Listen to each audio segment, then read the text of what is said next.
Oronosko eskolako haurrak ikasleak izateaz gain, idazleak ere badira.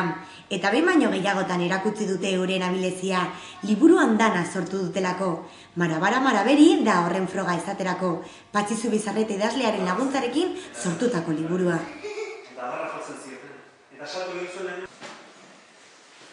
Hemen daude, Asier, Ane eta... Orain dela 3 urte, Oronosko eskolako liburutegia egin zen. Laguntza eske zuten zenbait edabidetara, eta eskaera horri Zubizarretak erantzun egin zion. Hainbat liburu bidali zituen eskolara. Hori dela eta ikastetxearen eta idazlearen arteko harremana jaio zen, eta liburu bat elkarrekin sortzeko ideia. Eta korreo elektroniko baten bidez sortu zen igorri zizkigun libururen bat, guk erantzun genuen eta erantzunarekin batera eskatu genuen gustatuko izaioken liburu bat gurekin idaztea, ez?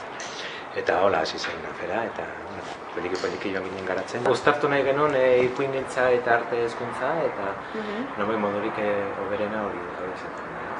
Ipuin plastikoa.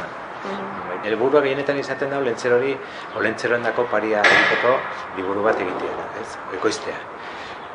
Eskolan bidena bar erakusten dugu ipuingintza zer den, zer kosatzen duen ipuin bat, eta gero ondarrean ekoizpen oso bat egiten dugu liburua, etxez etxe ibiliko den liburu bat asmatzen dugu eta egiten dugu.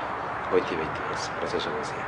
Eta gero hori hona du, gelditzen dela urte honitzerako eskolan liburutegian eta irauten du launitzez. Berze, orai arte edo berrik arte egiten genituen gauzak, urte bat irauten zuten eta hor gelditu ziren ondatzen zirelako. Zagoi berriz, hola formato hontan iraupen luzea dute eta urtez urte gelaz dela mugitzen aldira, etxetara igorri, berze herritara ere mugitu izan dugu, eta arontidea hona da, ez, hola gauzak egitea.